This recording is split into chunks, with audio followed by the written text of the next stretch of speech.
Welcome to another episode of that deep shit where we connect the dots. And on today's episode, we're going to continue.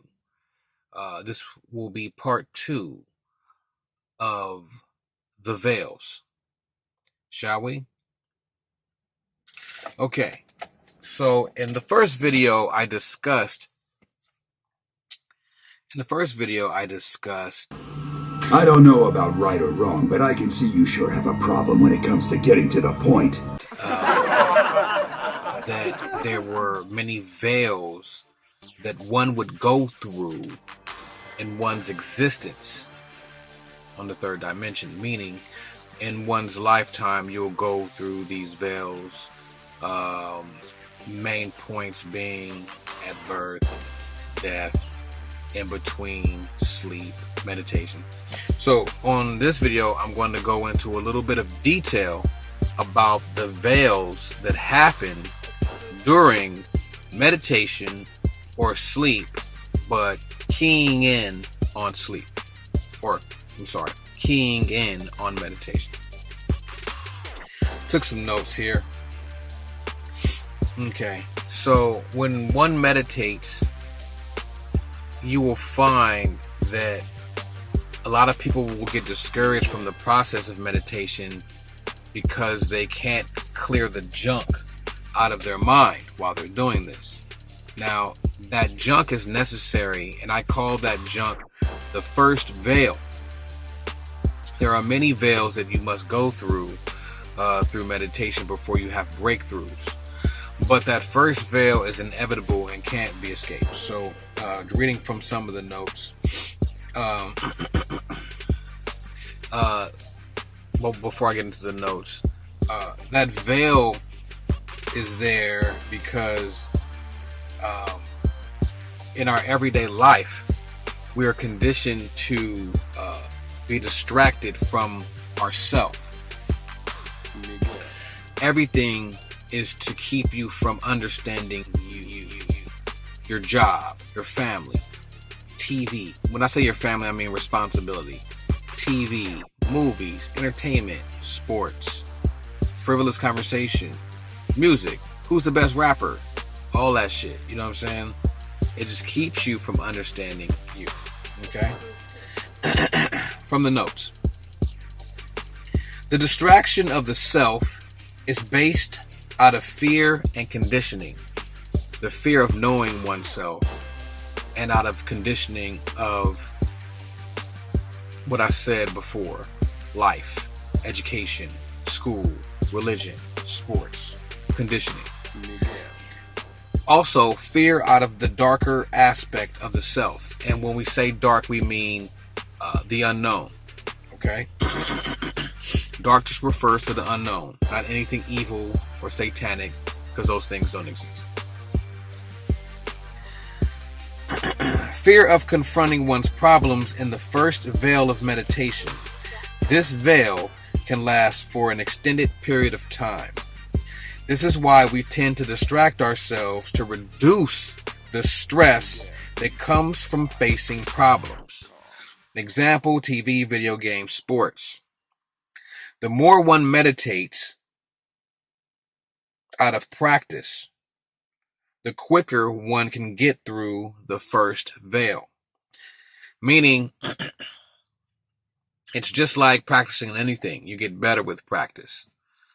So, it's difficult at first. It's hard to get through that first veil, and you may not even get through it when you first jump into meditating or jump back into meditating from taking a hiatus from meditating.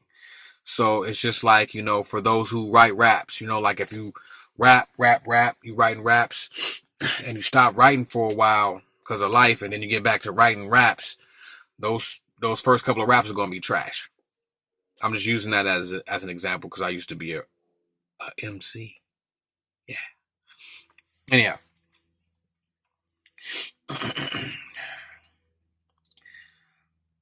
The more one meditates out of practice, the quicker one can get through the first veil.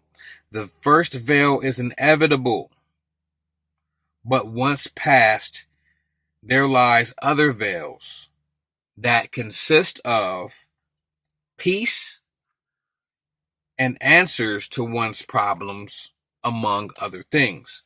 So if that first veil is cluttered with your problems, stresses, things that are happening in your mundane life, laterally, those answers to those problems lie once you make the breakthrough, but you have to stay with it. You can't stray away from the meditation because you're not getting through the first veil, or because it's becoming stressful. Yeah, sometimes the first veil can keep you up all night. I go through that a lot. I just need to practice more. Okay. But like I said, sticking with it, the answers are on the other side. Peace is at the other side. Once you get through that first veil, there's a calmness. And then there's almost self-navigation route that one can take, at least from my experience. But the whole gist of this entire video is simply to say, don't be deterred by the first veil of meditation. Please do not.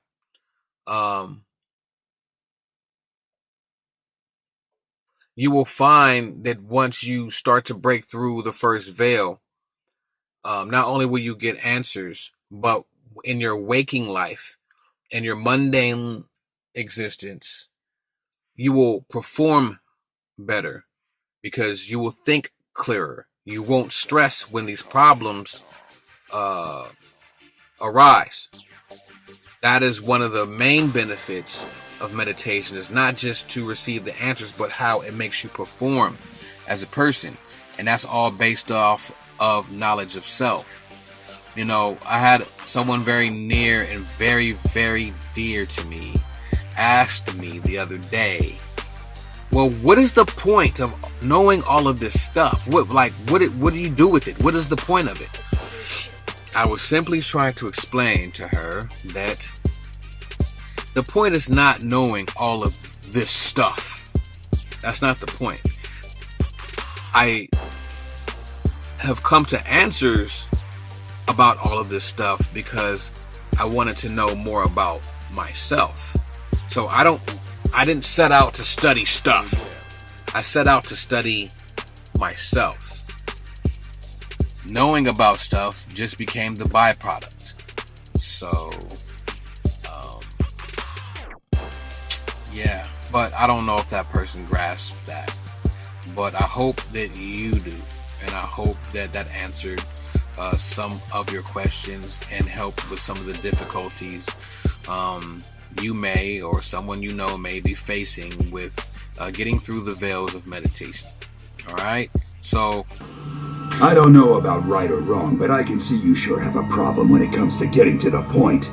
Thank you for joining me on this episode of That Deep, Deep, Deep Shit. And like always, keep them third eyes open. Like, comment, subscribe, and share this video. Don't forget to hit the notification bell so you can be notified of when I drop videos. Also, log on to newmysteryschool.com. If you have not picked up, thank you to all the people that have picked up on the hints and have unlocked the chambers of the Mystery School. I appreciate you paying close attention to the clues that I leave in the videos. Okay? So, please, if you need a study session, one-on-one study session, hour long, you can do that at newmysteryschool.com. I'll be waiting to hear from you. Thank you for watching.